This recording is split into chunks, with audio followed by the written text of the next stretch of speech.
चलिए आज मिलकर इस दिलचस्प दस्तावेज की तह तक चलते हैं। हमारे हाथ ना झारखंड के इतिहास का एक पन्ना लगा है। और जब मैं कह रही हूँ एक पन्ना, तो सचमुच एक ही पन्ना है। पहली नजर में तो ये किसी के एग्जाम की तैयारी वाले नोट्स लगते हैं, पर इसमें एक पूरे राजवंश रक्सेल वंश की कहानी छिपी है, जो सदियों तक पलामू पर राज करता रहा। आज का हमारा मकसद है एक तरह से जासूस बनकर इस एक पन्ने के सुरागों को जोड़ना और रक्सेल वंश की कहानी को फिर से जिंदा करना। वो कौन थे, कहां से आए और फिर इनका अंत कैसे हुआ। और ये जासूसी बहुत जरूरी भी है, क्योंकि देखिए भारत का इतिहास सिर्फ बड़े बड़े साम्राज्यों की कहानी नहीं है जो हमें किताबों में पढ़ाई जाती है। असली कहानी तो इन जैसे हजारों छोटे छोटे क्षेत्रीय राजवंशों से बनती है। उनकी अपनी एक दुनिया थी, अपने नियम थे। पलामू के रक्सेलों को समझना मतलब उस दौर के समाज को, ताकत के असली खेल को एक माइक्रोस्कोप से देखने जैसा है। और जैसा आपने कहा, ये नोट्स जैसा फॉर्मेट ही इसकी सबसे बड़ी ताकत है। इसका मतलब है कि इसमें हर शब्द, हर नाम बहुत सोच समझकर तथ्यों के आधार पर लिखा गया है। यहाँ गपशप की गुंजाइश कम है। तो फिर जासूसी शुरू करते हैं। पहला सुराग है उनका नाम और उनकी पहचान। इस पन्ने पर साफ लिखा है कि रक्सेल स्वयं को राजपूत कहते थे। ये तो अपनी पहचान का एक बहुत बड़ा दावा है। बिल्कुल, और ये सिर्फ एक दावा नहीं, ये एक राजनीतिक बयान है। समझिए, उस जमाने में राजपूत होना वो एक ब्रांड की तरह था। ये सिर्फ जन्म से नहीं, बल्कि आपके योद्धा होने, आपके शासन करने के हक को जताता था। कई नए समूह जो ताकत में आते थे, वे अपनी लेजिटिमेसी मतलब अपनी सत्ता को सही ठहराने के लिए खुद को राजपूत वंश से जोड़ते थे। तो रक्सेलों का ये कहना कि हम राजपूत हैं, ये उनके इरादों का पहला ऐलान था। और इस ऐलान को और वजन देने के लिए वो एक पता भी बताते हैं। इस नोट में लिखा है कि वो राजपुताना से रोहतासगढ़ होते हुए पलामू आए थे। अब ये सिर्फ एक जगह का नाम है या इसका कोई और मतलब भी है? रोहतासगढ़ ही क्यों? बहुत अच्छा सवाल है। रोहतासगढ़, देखिए, रोहतासगढ़ कोई मामूली जगह नहीं थी। उस दौर में रोहतासगढ़ का किला पूर्वी भारत में ताकत का एक बहुत बड़ा सेंटर था। उस पर जिसका कब्जा होता था, आसपास के इलाकों में उसका दबदबा होता था। तो जब रक्सेल कहते हैं कि हम रोहतासगढ़ से आए हैं, तो वो असल में कह रहे हैं कि हम कोई मामूली लोग नहीं हैं, हम ताकत के एक बड़े केंद्र से ताल्लुक रखते हैं। ये उनकी दावेदारी को और पुख्ता करता है।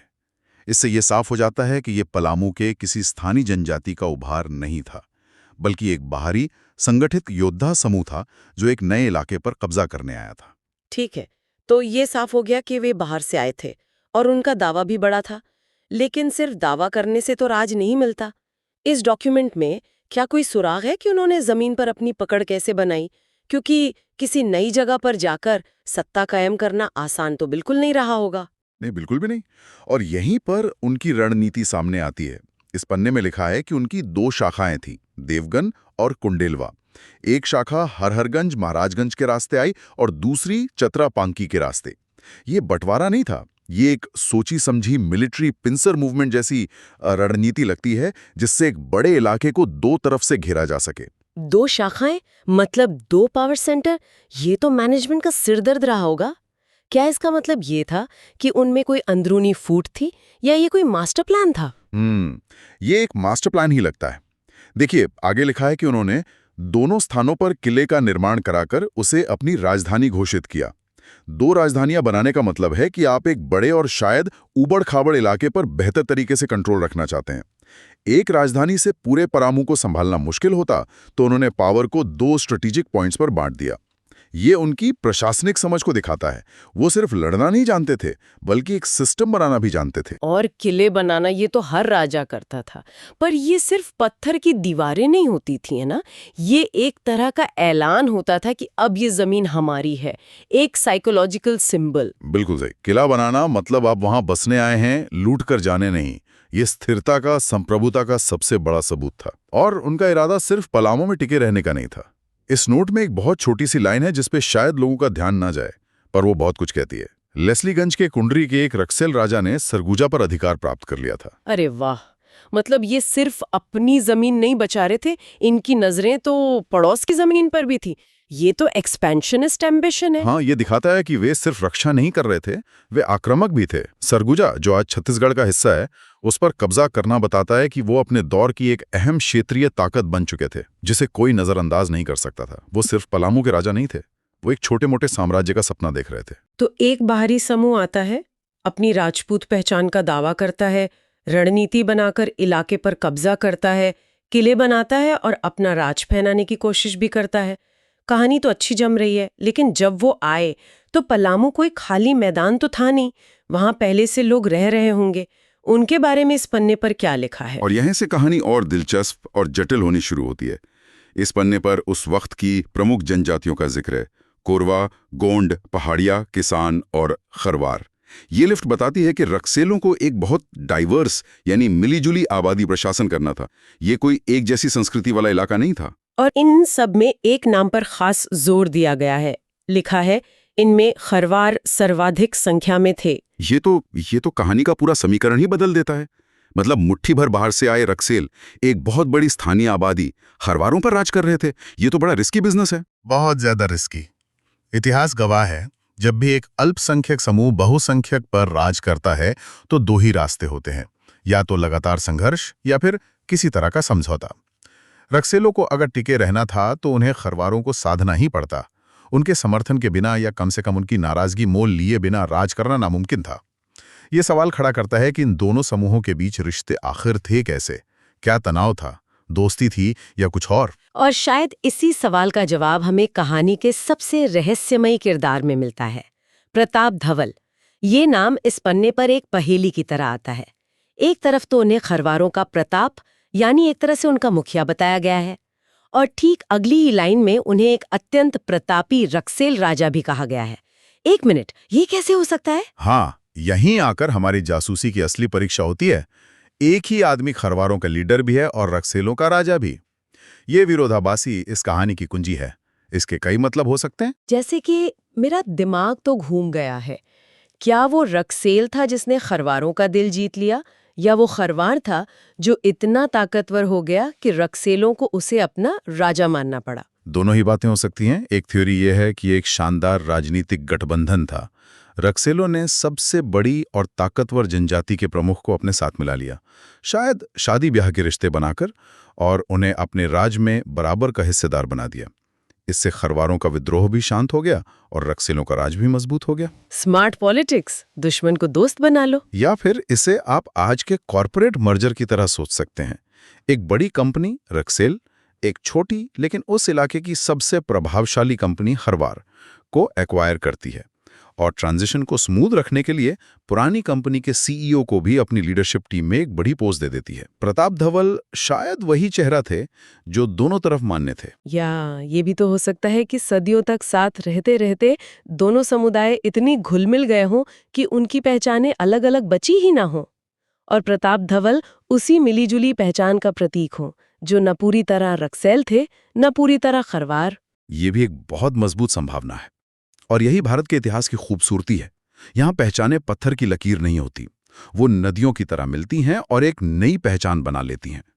लेकिन जो चीज प्रताप धवल को सिर्फ एक कहानी या अटकलबाजी होने से बचाती है, वो है सबूत, पक्के सबूत।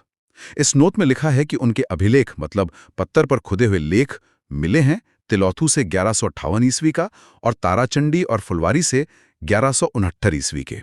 वाह, मतलब ये सिर्फ सुनी सुनाई बात नहीं है, ये पत्थर पर लिखी हुई तारीख है। ये तारीखें तो हमें सीधे 12वीं सदी में ले जाती हैं। ये रक्सेल वंश का गोल्डन एज उनका शिखर रहा होगा। मैं था और वो बहुत ताकतवर था। 12वीं सदी का भारत, ये वो दौर था जब उत्तर भारत में बड़ी बड़ी ताकतें कमजोर पड़ रही थी और पूरे देश में नई नई क्षेत्रीय शक्तियां सिर उठा रही थीं। रक्सेल और प्रताप धवल उसी दौर की पैदाइश थे। उन्होंने उस उथल-पुथल के बीच पलामू में एक मजबूत और स्थिर राज कायम किया। तो अगर हम प्रताप धवल के 12वीं सदी के अभिलेखों को शुरुआती बिंदु माने, और इस नोट में आगे लिखा है कि उनका अंत 16वीं सदी में हुआ, ये तो बहुत लंबा वक्त हो गया। बहुत लंबा। हिसाब लगाइए, 12वीं सदी के मध्य से 16वीं सदी की शुरुआत तक, ये लगभग 350 से 400 साल का शासनकाल है। ये कोई छोटी मोटी बात नहीं है। दिल्ली सल्तनत ने भी लगभग इतने ही समय तक राज किया था।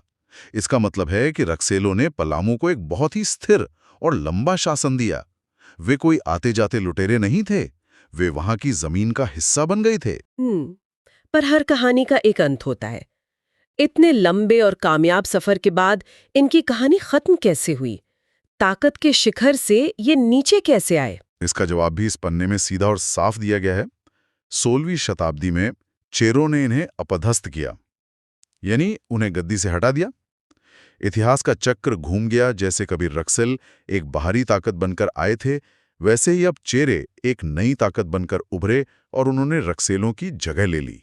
ये चेर कौन थे? कोई नई बाहरी ताकत? चेर भी इसी इलाके में उभर रही एक और बड़ी शक्ति थे। देखिए, 16वीं शताब्दी का मतलब है कि हम मुगल काल के दरवाजे पर दस्तक दे रहे हैं। पूरे भारत में राजनीतिक समीकरण तेजी से बदल रहे थे।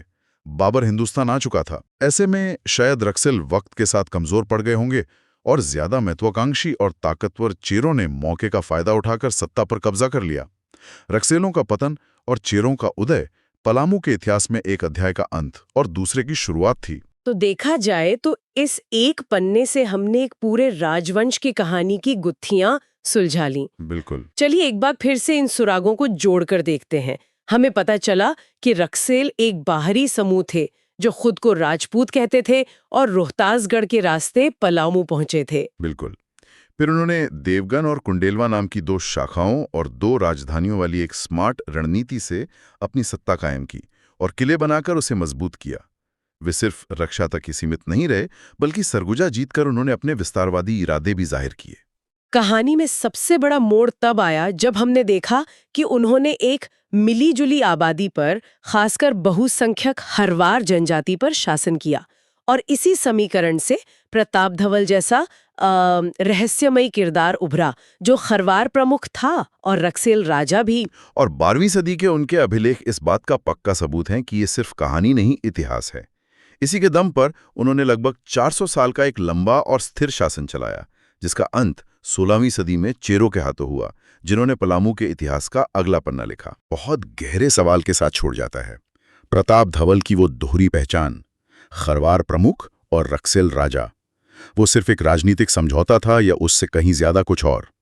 ये सोचने वाली बात है कि इतिहास में कितनी बार ऐसा होता है कि शासक की पहचान उन लोगों की पहचान में घुल मिल जाती है जिन पर वो शासन करता है।